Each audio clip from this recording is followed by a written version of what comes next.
I used to think betrayal came with warning signs. A strange phone call. A lie that didn't quite add up. Maybe someone looking away a little too fast when you asked a simple question. I was wrong. Sometimes betrayal shows up wearing a smile, carrying your groceries, asking how you're holding up, and telling you to get some rest because they'll take care of everything. My name is Walter Brooks.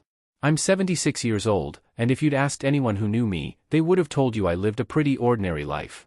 I spent 34 years working for the state's transportation department, never got rich, never wanted to. I believed in showing up every morning, doing honest work, paying my bills on time, and taking care of the people I loved. That was enough for me. My wife, Margaret, used to joke that I was the most predictable man she'd ever met. Every Saturday morning I'd make pancakes, mow the lawn before lunch, and spend the afternoon fixing something around the house whether it actually needed fixing or not. She loved that about me. We bought our little two-story brick home in Cedar Ridge, a quiet neighborhood outside Columbus, Ohio, back in the early 90s. The maple tree in the front yard was barely taller than our oldest daughter when we moved in. Over the years it grew into the biggest tree on the street. So did our family. We raised 2 children in that house. Birthday parties filled the backyard. Christmas mornings left wrapping paper scattered across the living room floor. There were scraped knees, late-night homework sessions, family dinners that lasted longer than they should have because nobody wanted to leave the table. Those were good years. If I had known how precious they were, maybe I would have slowed down enough to appreciate them even more. Life has a funny way of making ordinary moments feel priceless only after they're gone. Everything changed 2 years ago. Margaret started forgetting little things at first. She misplaced her reading glasses 3 times in one afternoon. She forgot the names of neighbors we'd known for decades. One evening she stood in our own kitchen and asked me where we kept the coffee mugs. She laughed it off. I laughed with her. Looking back, I wish we hadn't. After months of appointments and tests, a specialist finally gave us the answer neither of us wanted to hear. It wasn't just normal aging. It was dementia. I don't remember much of what the doctor said after that. I remember nodding like I understood. I remember Margaret squeezing my hand so tightly my fingers hurt.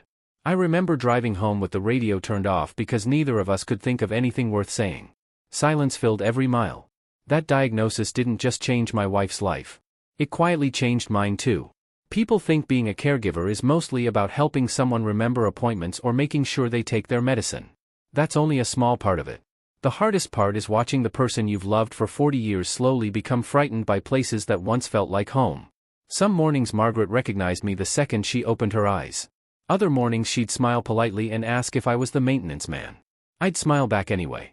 I'd tell her my name was Walter and that I'd be staying a while.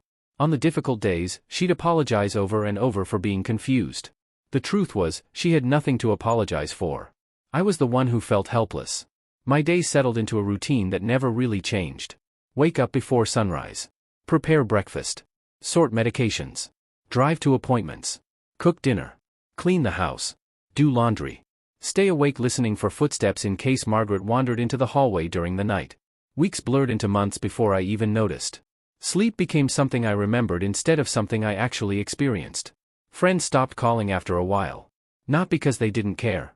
Because nobody really knows what to say to someone living through something they can't fix. Then my son called. His name is Daniel. He was 43, successful, confident, always busy with work. We'd never had a bad relationship, but life had pulled us in different directions over the years. When I answered, he didn't waste any time. "Dad," he said, "I've been thinking about you and Mom every day. You shouldn't be carrying this by yourself anymore." I closed my eyes. Hearing those words felt like someone had finally opened a window in a room I'd been trapped inside for months. He told me he was planning to move back across town so he could be closer. "I'll help with everything," he promised. "Doctor visits.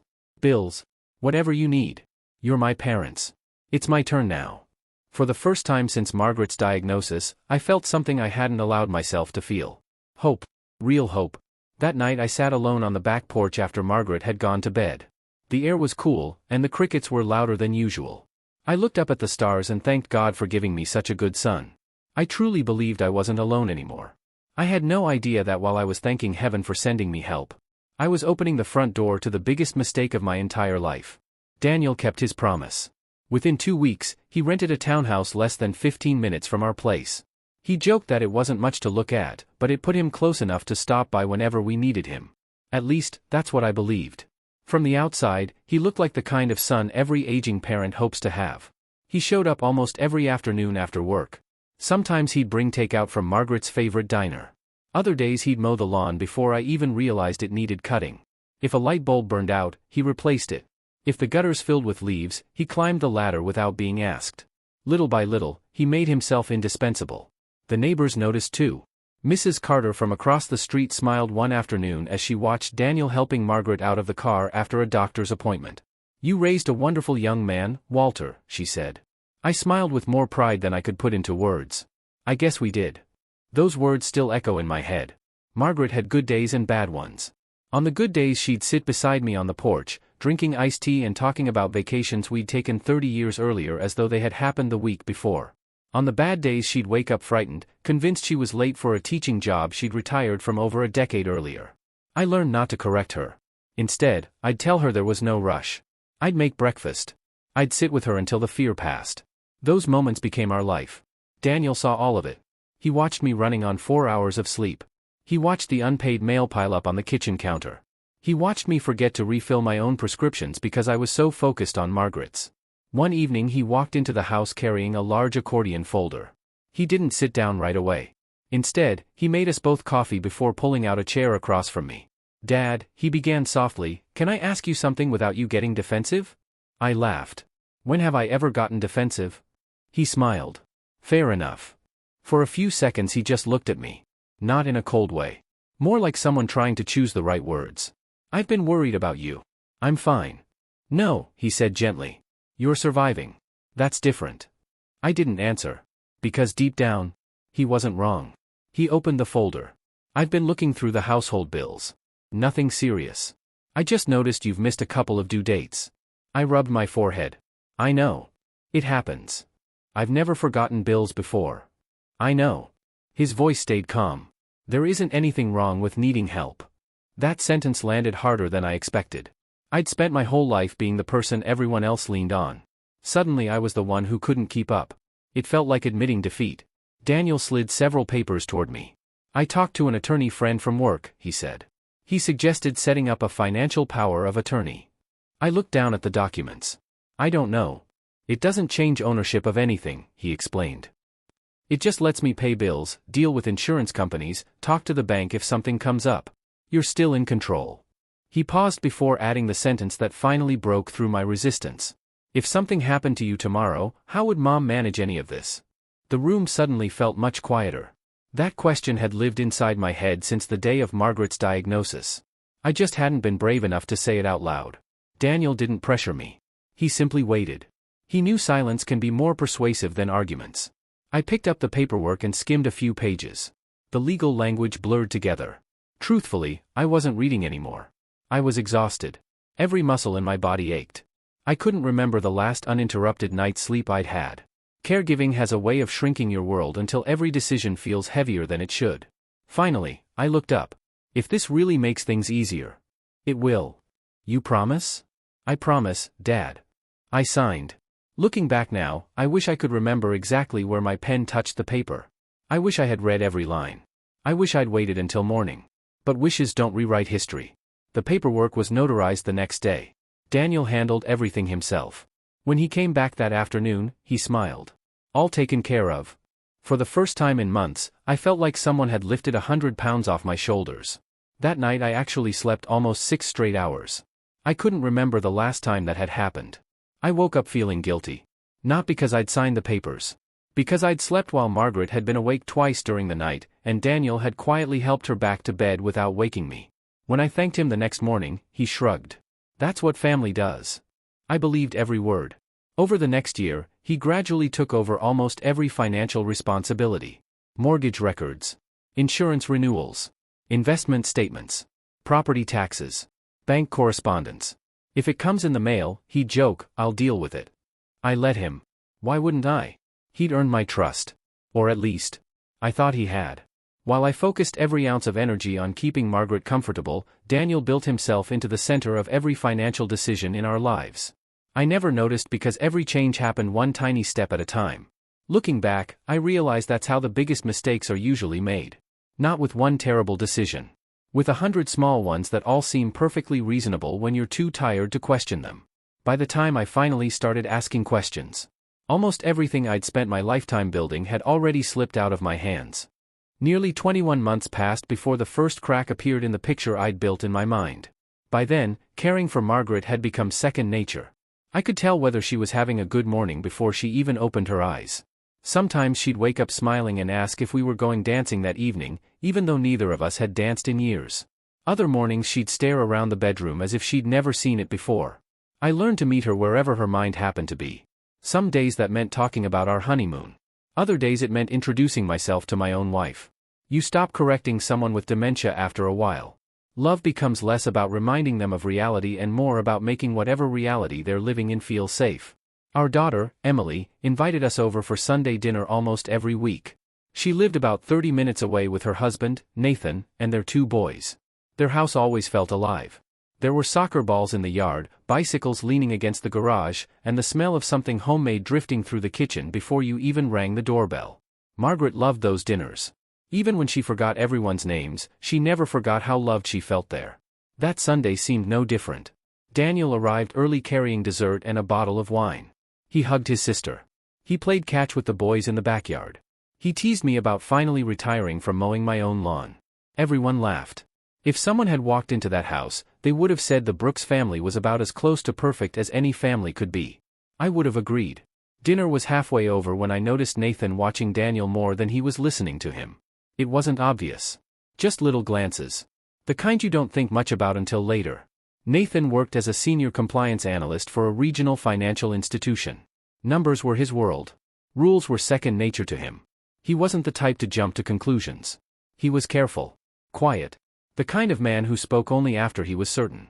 Daniel was in the middle of telling a funny story from work when Nathan reached across the table and lightly touched my wrist. I looked over. Without saying a word, he slipped his phone beside my dinner plate. The screen was already unlocked. 14 words. Please check your retirement account. Don't react. I'll explain when we leave. I frowned. It didn't make any sense. I hadn't logged into that account in well over a year. There was no reason to. Daniel handled all the financial paperwork now. Still, something about Nathan's expression made my stomach tighten. He wasn't frightened. He was focused. I quietly pulled my own phone from my pocket beneath the table. No one noticed. At least I don't think they did. I opened my banking app. My password took 2 tries because I hadn't used it in so long. The account loaded. For a second I thought there had been a mistake. The balance couldn't be right. I refreshed the screen. Same number. $18,462. I stared at it. Again. Then again. The retirement account I'd spent more than 3 decades building had once held nearly $380,000. Every overtime shift. Every bonus. Every vacation we decided not to take. Every old truck I drove 5 years longer than I should have. It had all gone into that account.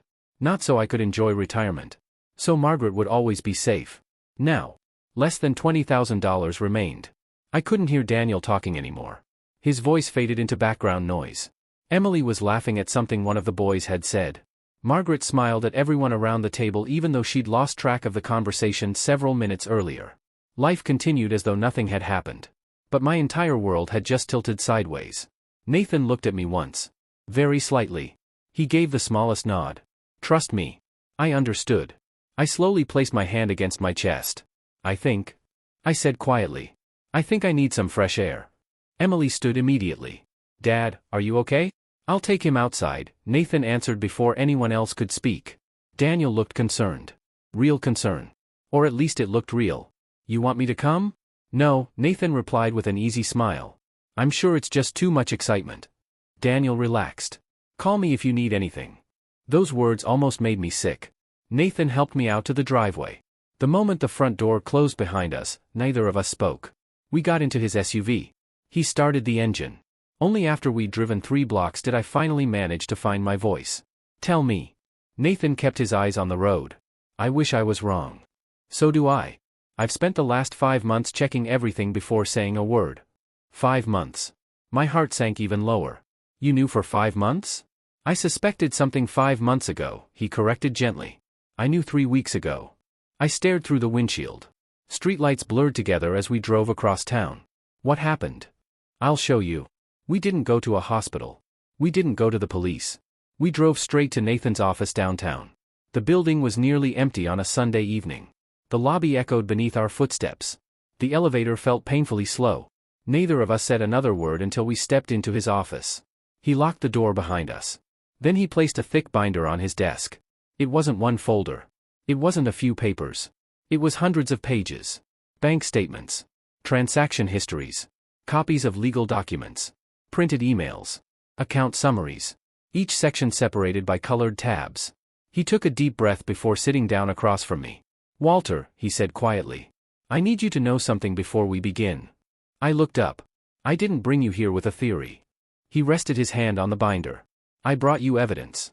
At that moment, I realized my life was about to split into two parts. Everything before I opened that binder, and everything that would come after it. Nathan didn't rush. He gave me a bottle of water, waited until I sat down, and then slowly opened the binder. The careful way he handled those papers told me everything before I even read the first page. This wasn't a misunderstanding. This wasn't a bookkeeping mistake. Someone had spent months making sure I wouldn't notice what was happening. Nathan slid the first statement across the desk. "Start here." I looked down. At first, nothing jumped out at me. Then I noticed a series of withdrawals highlighted in yellow. There wasn't one large transfer. There were dozens of smaller ones. $3,000. $4,500. $5,000. Then $2,800. Every withdrawal happened weeks apart. Never the same amount. Never on the same day of the month. It almost looked random. "It isn't random," Nathan said, reading my expression. "It's patterned." "What do you mean?" He leaned back in his chair. "Whoever did this understood that one large withdrawal would attract attention. Smaller amounts spread over time are less likely to trigger questions." I kept staring at the pages. The dates stretched back nearly 18 months. 18 months. For a year and a half, money had been leaving my retirement account while I was worrying about Margaret's medication, her appointments, and whether she'd remember who I was when she woke up the next morning. I whispered the only question I could think of. "How much?" Nathan didn't answer right away. He simply turned another page. I did the math myself. By the time I reached the last statement, my hands were shaking. More than $300,000 had disappeared. I felt strangely calm. Not peaceful. Just numb. Like my mind had decided it couldn't survive feeling everything at once. Nathan opened another section of the binder. "This is where it gets worse." I didn't think that was possible. I was wrong. He handed me copies of correspondence from my retirement administrator. Letters I had never seen. Forms I had never received. Requests made under a valid financial power of attorney. Every document carried my name. Every signature appeared legitimate. Everything had been processed exactly the way it should have been. Because the paperwork was legal, Nathan explained quietly, no one had any reason to question it. I closed my eyes.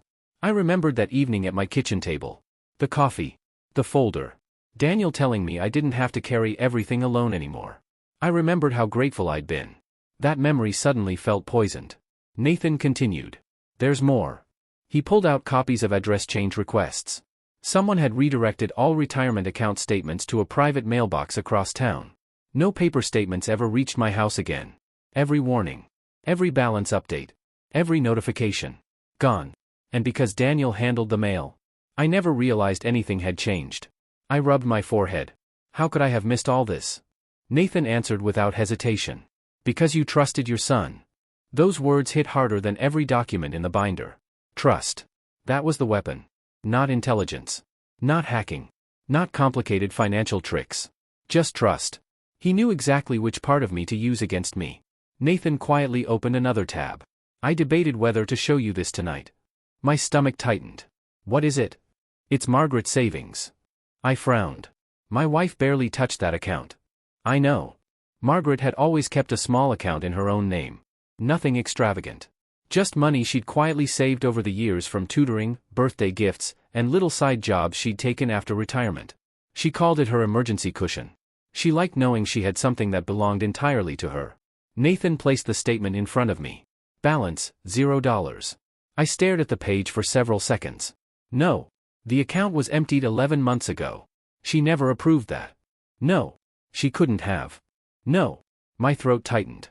Margaret didn't even remember that account existed anymore. Someone had taken advantage of the fact that she couldn't protect herself. That realization hurt more than losing my own savings. Nathan remained silent. He knew there was nothing anyone could say.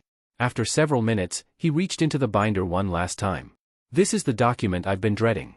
He laid a single page in front of me. I recognized my signature immediately. I even remembered the day. Margaret had barely slept the night before. We were rushing to a neurologist appointment. Daniel had arrived with coffee and several forms. "Just routine updates," he'd said. "Sign these whenever you're ready." I never read them. I trusted him. Nathan pointed to one paragraph. My retirement beneficiaries had been changed. Emily, my 2 grandsons. Everyone had been removed. The sole beneficiary listed was Daniel. I felt the blood drain from my face. "I signed this." "You did." "I don't remember reading it." "You probably didn't." I looked at my own handwriting. It was unmistakably mine. No forgery. No fake signature. Just a tired old man who trusted the wrong person. I lowered my head into my hands. For several minutes the office remained completely silent. Finally I asked the question that had been sitting in the back of my mind all evening. "Is that everything?" Nathan didn't answer immediately. Instead, he took a slow breath. "I wish it was." He reached into his briefcase instead of the binder this time. Inside was a small notebook. "I've been documenting conversations." "What conversations?" "Family gatherings. Church. Birthday parties. Phone calls." I frowned. "I don't understand." Nathan opened the notebook. I started noticing something. "What?" "Daniel kept making comments about you." "What kind of comments?" "Dad's forgetting things. I'm worried he isn't managing the finances anymore. He's getting confused. I'm doing more than people realize." At first, those sounded harmless. Then Nathan looked me straight in the eyes. "I spoke with an attorney who specializes in elder law. And?" He recognized the pattern immediately. A cold feeling settled into my chest. Nathan continued. "If enough people believed you were mentally incapable of managing your affairs, Daniel could petition the court to appoint himself as your legal guardian." I stopped breathing for what felt like several seconds. "He wasn't only taking your money." Nathan's voice remained steady. "He was building a public story that would eventually give him legal control over everything you had left." The room suddenly felt much smaller. I looked around the office without really seeing it. Every memory of the last 2 years started rearranging itself inside my head. Every kind word. Every offer to help. Every concerned look. Every conversation. None of it felt the same anymore. Finally I looked back at Nathan. "How long have you known for certain?" He answered honestly. "About 6 weeks." "Why didn't you tell me sooner?" His shoulders dropped. "Because I needed proof." He paused. "And because Emily asked me not to destroy your relationship with your son unless there was absolutely no doubt." I nodded slowly. I couldn't blame either of them. If someone had accused Daniel without evidence, I never would have believed it. Nathan gently closed the binder. "Walter, what happens next is your decision." I looked through the office window at the lights shining across the city. For the first time in my life, I realized that justice and revenge were not the same thing. And if I wanted to protect Margaret, I couldn't afford to confuse the two. I didn't answer Nathan right away. Instead, I kept staring out the window.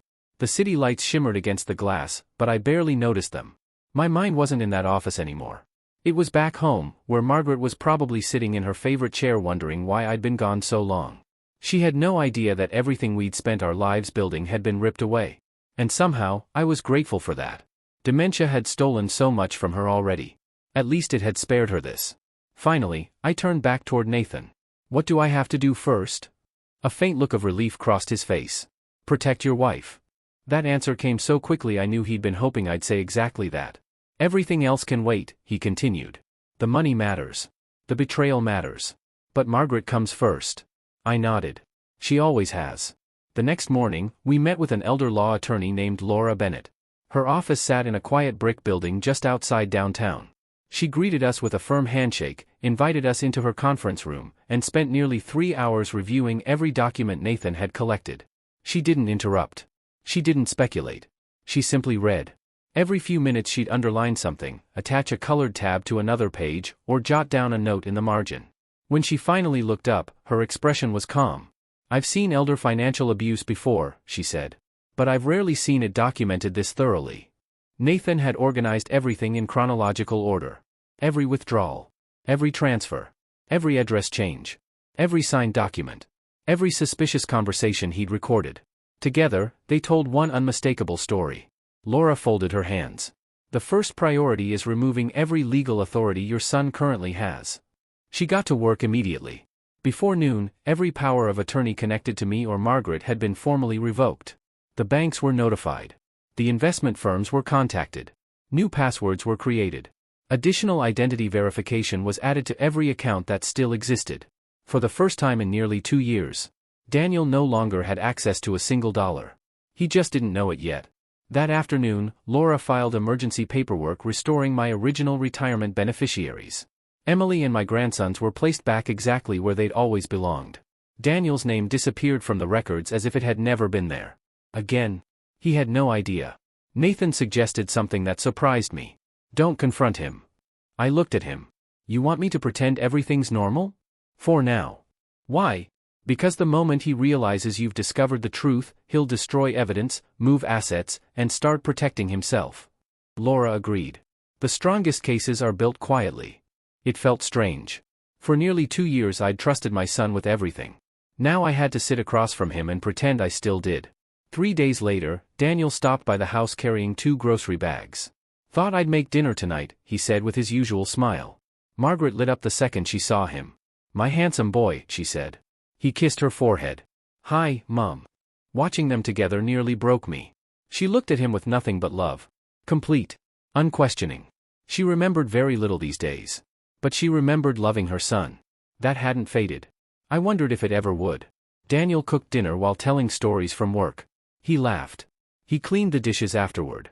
He even reminded me to refill one of Margaret's prescriptions. Every gesture looked genuine.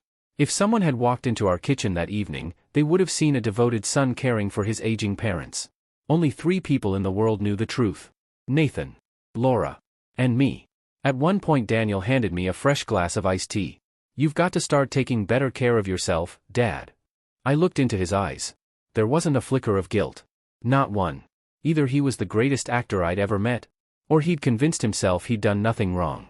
I accepted the glass. I've actually been thinking about that. He smiled. Good. I think it's time I started paying much closer attention to my finances. For the first time all evening, something changed. It lasted less than a second. His smile didn't disappear, but it tightened. Just slightly. His eyes searched my face. Measuring. Calculating.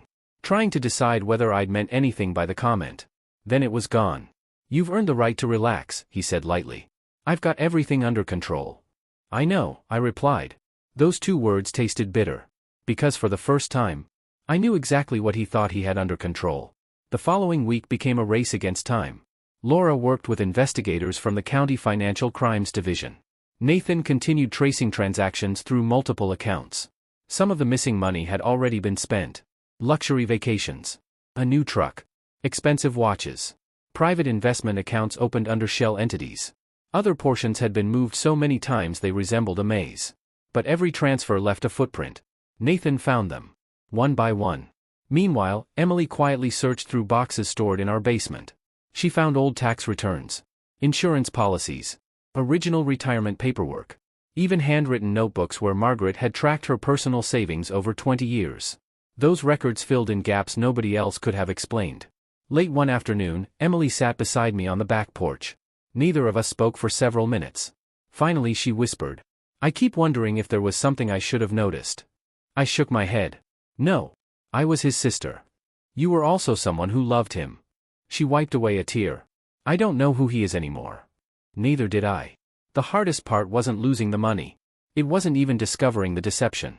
It was realizing that every memory I'd made with my son over the past 2 years had become impossible to separate from the lies. The birthday dinners. The holiday gatherings. The doctor's appointments. Every act of kindness now carried a question I'd never be able to answer. Was any of it real? Or had every smile simply been another investment in earning my trust? By the end of the second week, Laura called with the news we'd been waiting for.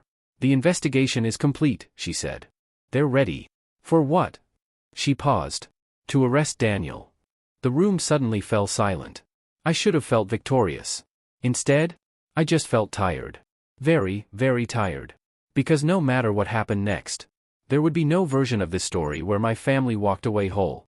The arrest happened on a Sunday. Funny how life has a way of bringing everything full circle. Emily insisted we still have our usual family dinner. She said if this chapter of our lives was going to end, it should end in a place that had always represented family. I agreed. Margaret spent the afternoon helping Emily fold napkins. Every few minutes she'd forget what they were doing, laugh at herself, and start all over again. Watching her smile reminded me why I'd made every decision over the past 2 weeks.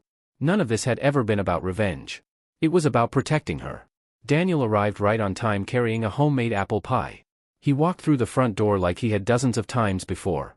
He hugged his mother. He shook Nathan's hand. He smiled at me. "You look better, Dad," he said. "I've been sleeping more," I replied. "That's good." He had no idea how true that was. For the first time in nearly 2 years, I wasn't carrying the weight of wondering whether our future was secure. Laura had managed to preserve enough of our remaining assets, and with the assistance programs she helped us qualify for, Margaret's long-term care was no longer hanging by a thread. That knowledge gave me a kind of peace I hadn't felt in a very long time. Dinner was quiet. Not awkward. Just quiet. Emily barely touched her food. Nathan said little, but every now and then our eyes met across the table. We didn't need words anymore. Everything that needed to be said had already been said. Margaret, on the other hand, was having one of her better evenings. She told the grandchildren the same story about a camping trip from 30 years ago. They listened anyway. Not because they hadn't heard it before. Because they loved hearing her tell it. I realized then that love isn't measured by how new a story is. It's measured by how patiently you're willing to hear it again. Halfway through dessert, someone knocked on the front door. Daniel glanced toward the hallway. "You expecting somebody?" "I am," I answered. I stood up slowly. Every step toward that front door felt heavier than the last. When I opened it, 2 detectives were waiting on the porch. They were dressed in plain clothes. Professional. Respectful. One of them held a folder. The other simply nodded. "Mr. Brooks?" "Yes. We're here for Daniel Brooks." I stepped aside. For just a second, I closed my eyes. Not because I doubted what was happening. Because I never imagined I'd live long enough to open my own front door for police officers coming to arrest my son. They entered quietly. Nobody raised their voice. Nobody made a scene. Daniel stood from his chair. Confusion flashed across his face. "What is this?" One detective spoke calmly. "Daniel Brooks, you're under arrest in connection with an investigation involving elder financial exploitation, fraud, identity-related offenses, and theft." Daniel looked directly at me. "Dad."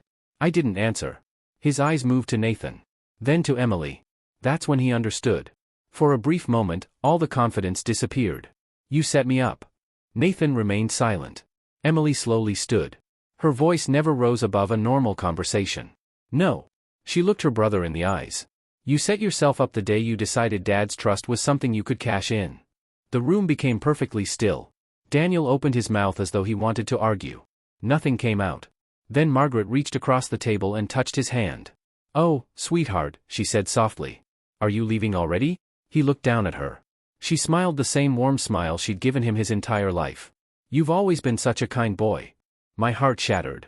Not because she was wrong. Because she would never know she was. Her illness had stolen the truth from her. In a strange way, it had also protected her from it. Daniel's eyes filled with tears for the first time that evening. Whether they were tears of regret or simply fear, I honestly don't know. And after everything that had happened, I realized it no longer mattered. The detectives gently escorted him toward the front door. Just before he stepped outside, he turned around. "Dad." There were 100 things I could have said. I could have shouted. I could have demanded answers. I could have asked him why. Instead, I said the only thing that truly mattered. "I loved you enough to trust you." He lowered his head. Then he walked out of the house. The front door closed. And with it, an entire chapter of my life. The months that followed weren't easy. The legal case moved forward exactly as Laura had predicted. Faced with detailed financial records, bank documents, witness testimony, and his own signed paperwork, Daniel eventually accepted responsibility rather than force everyone through a lengthy trial. The court ordered restitution for the money that could still be recovered. Some of it came back. Much of it never would. Money, I've learned, can sometimes be replaced. Trust cannot. Margaret eventually moved into the memory care community we'd chosen together years earlier, back when we still believed we had all the time in the world. The staff there treated her with remarkable kindness. She smiled more often than I'd expected. Some afternoons we'd sit in the garden holding hands without saying much at all. She didn't always remember my name. But she almost always remembered that I made her feel safe. In the end, maybe that was enough. Emily visited every week. The grandchildren filled Margaret's room with drawings, photographs, and stories from school. Nathan never once acted like a hero. He simply kept showing up. fixing little things, driving me to appointments when I shouldn't have been behind the wheel, calling just to ask if I needed groceries. No speeches. No recognition. Just quiet consistency. One afternoon I thanked him. He smiled. You would have done the same for me. Maybe I would have. Maybe that's what family is supposed to look like. Not the people who share your last name.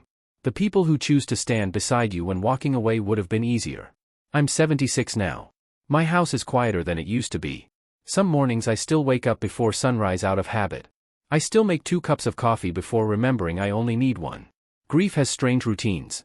So does healing. People sometimes ask whether I ever forgave my son. The honest answer is complicated. I let go of the anger because carrying it was hurting me more than it was hurting him. But forgiveness doesn't require pretending something never happened. Some bridges aren't meant to be rebuilt. Some doors stay closed because opening them again would only invite the same storm back inside. If there's one thing these past few years have taught me, it's this. The greatest gift you can give someone isn't money, or a house, or an inheritance. It's making them feel safe. Margaret gave me that feeling for more than 40 years. Nathan gave it back when I needed it most. And that's why, despite everything we lost, I still consider myself a fortunate man. Because in the darkest season of my life, I discovered something worth more than every dollar I ever saved. I discovered who was willing to stand beside me when there was nothing left to gain. That's the kind of wealth nobody can ever steal.